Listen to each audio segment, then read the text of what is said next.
Gold Black Live, Friday, March the 6th, is it, Mr. Yep, Dienhart? yeah, I that's think it is. And we're working on our best coronavirus hygiene, and I just put my hand to my face, which I'm not supposed to do.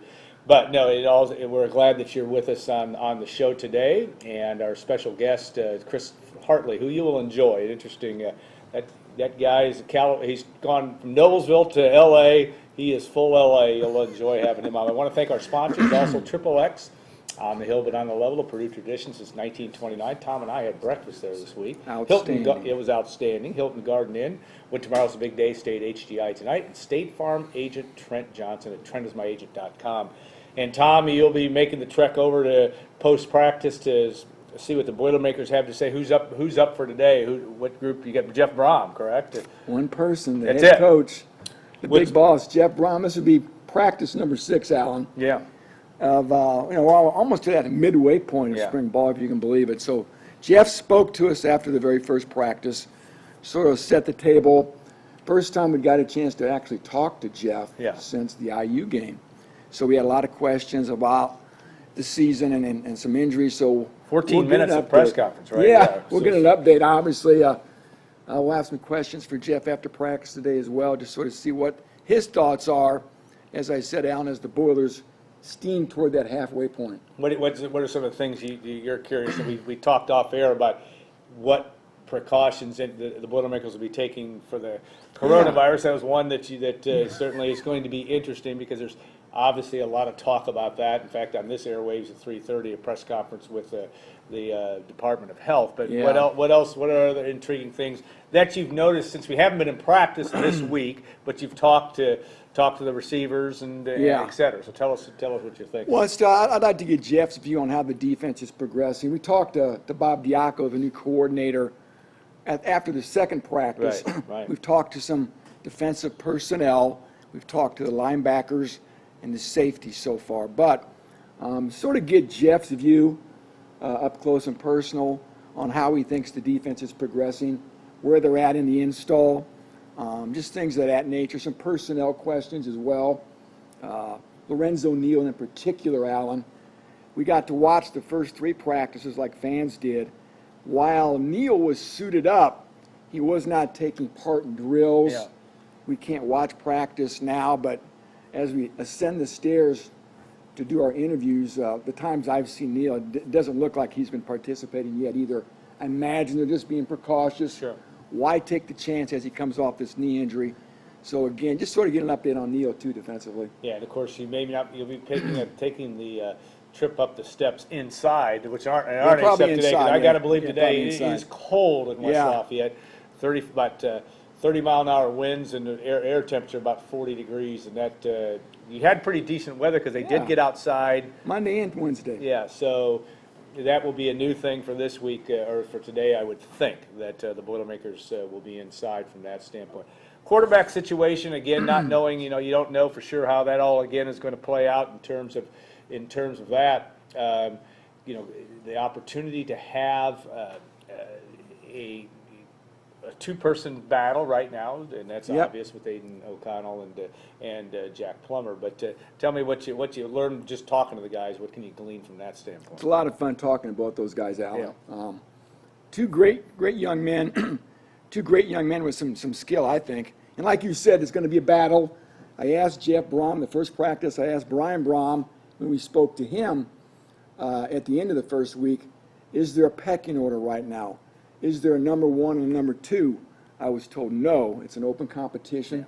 Not a big shock there. They want these guys to battle through the spring, summer, probably deep into training camp, Alan. I've had questions on our message board. Do you think Jeff Brom would play 2 quarterbacks? Yeah. And I asked Brian Brom that last year when they were going through some quarterback issues, a lot of injuries and shuffling. And Brian Brom told me at Western Kentucky there was a year where they did play 2 quarterbacks intentionally. So, this is looking way ahead. If it's a close race, maybe they'll play 2 quarterbacks early to still try to sort this race out.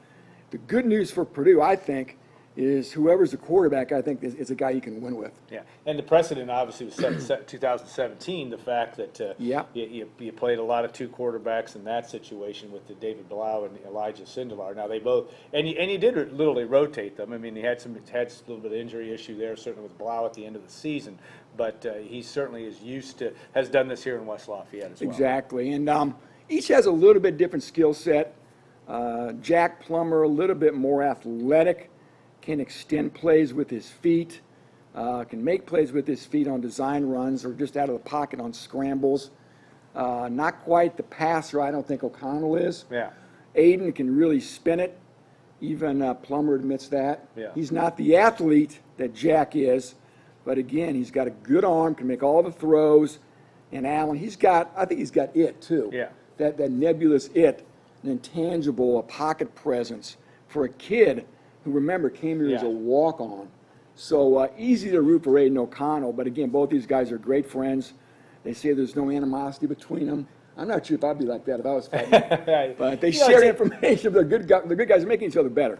Well, in our guest in segment 3, Chris Hartley can address that as well. Just that role of what it's like to be a walk-on, come in as a preferred walk-on, and make your way into the starting lineup, and that is a unique experience, not done a lot anywhere. And the fact that whether it be a starting guard of the Purdue basketball team, or which Chris did, or certainly with Aiden.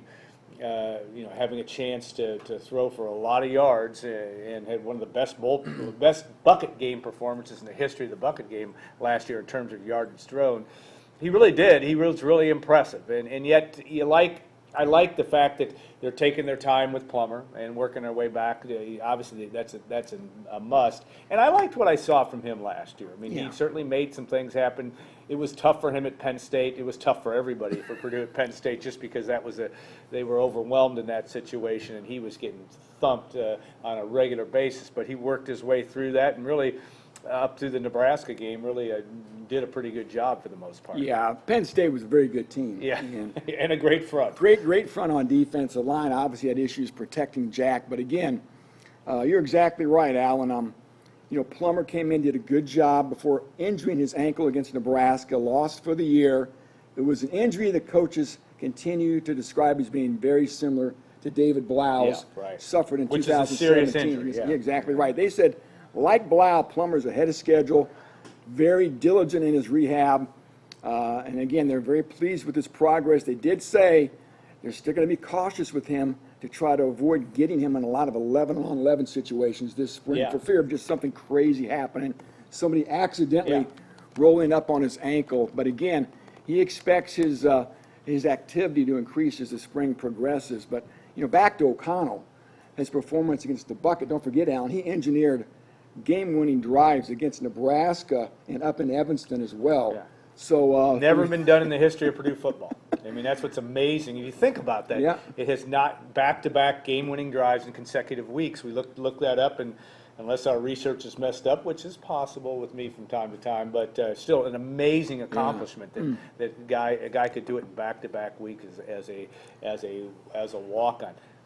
Personality-wise, I mean, when you talk to these guys and you're getting them after practice, I mean, tell me what when you talk to and both these guys are still relatively young. I mean, Plummer is going to be a redshirt sophomore. Aiden O'Connell will be in his 3rd year on campus. Is that right? he'll be a redshirt junior. Yeah, so he actually had been here his 4th year. Yeah. But just in terms of your impressions of them as people, what strikes you? You talked about that it factor with O'Connell, but Yeah. but Jack Plummer in that situation. Neither guy, from my brief interactions, I mean, Yeah. I obviously don't hang out with them, but after practice, again, they seem sort of low key. Neither guy seems like they would be overly vocal. Sort of a swagger kind of a guy. Yeah. Who's very demonstrative personality. They seem a little bit more understated from a personality standpoint. I guess cerebral, Yeah. especially a guy like Jack Plummer. But Aiden O'Connell's very smart too. Aiden said they both have a lot of the same classes. But again, Jack is an extremely intelligent young man. So again, I think these guys are more analytical, like I said, more cerebral, maybe not quite as demonstrative or as much of an extrovert from a personality standpoint. But again, you can succeed with a lot of different personalities. And Alan, it really gets back to how your teammates respond to you. Yeah. And if they respect you and respond to you, again, the personality you have really doesn't have to be a big factor. Yeah, you don't have to all be in that huddle thing like Drew Brees does very well and does the pregame chanting. huddle, And a lot of guys that do that, and there are probably some introverts that even do that relatively well. They can muster that charge. It is about trust. It's a lot about knowing that the guys have been through the battles, and you got to look at both those guys. And even Plummer gets thrown into a very difficult situation in the Minnesota game and had to perform and came out, struggled some early certainly, but the thing that was good about him is he got better. Had a great game against Maryland. Yeah. Had some games where he started to show that he belongs at this level. And Jeff Brom really liked him in recruiting. We know that. Yeah, he did. Loved him, and they thought they was the diamond in the rough that they found. So, that's an interesting sidelight, but it is something that they feel like they've got two good guys, even if they don't get another grad transfer, and they've got two guys they think they can win. Guys who have played now, they've got film, they've got that experience, Alan. I don't care how much you practice. I don't care how much film you watch, how many drills you do. You got to play to get better. Yeah. And these guys played, and that gives you confidence. They played well, that gives you confidence. They know they can do it. They've done it. And, again, you cannot underscore having that proven success on a Saturday when the lights are on. Yeah. Big bonus to Allen. It's good to be Jack Plummer. It's good to be Aiden O'Connell because the wide receiving core, I mean, you could speak to this more than me even. Maybe the best Purdue's ever had, potentially the best Purdue has ever had. We talked to a lot of those guys on Monday. Rondale Moore's looking good. He's healthy, feeling frisky out there. Yeah. David Bell won't be on the field this spring. He had shoulder surgery. Milton Wright, he's determined to continue to get better. He's a big physical receiver. You got Ahmad Anderson. You got Jackson Anthrop. You got T.J. Sheffield. You got Mershawn Rice. Then you've got the two maybe most intriguing guys, the new guys, Malik Carr and Abdur Rahman Yassin, both in Michigan. I'm glad you said that. It'll be by the time he's a junior. Took me a long pronounce time. His name. Yeah, God, I'm brutal on that. But yes, two great young kids and the two great young talents. And boy, wouldn't it be great to have Jamarcus Shepard's job, huh? Be the Purdue wide receivers coach.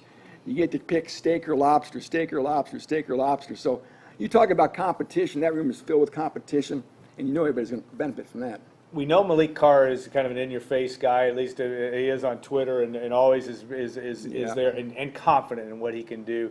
But both those guys, what were your impressions just having the chance to talk to them? We didn't get a chance. They weren't made available. Oh, we will get them near the end of spring ball, Gotcha. I believe, Alan.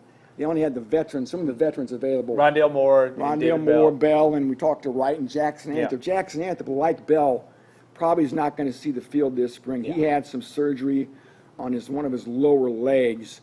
We'll talk to those two youngsters later. And Alan, there's another true freshman receiver on campus now who's just participating in track. Yeah. Marcellus Moore, 5'8", 160-pound kid from Plainfield, Illinois, has purported Olympic caliber speed. So it'll be fun to get him on the field in August. And recorded, the 5th or 6th best time in the history of Purdue in the 60 meters already, and he should be a senior in high school. Yeah. And you've got Larry Burton, Olympian, in that crew. You've got Rod Woodson in that crew, guys that ran that race over time. So very, very impressive in terms of that.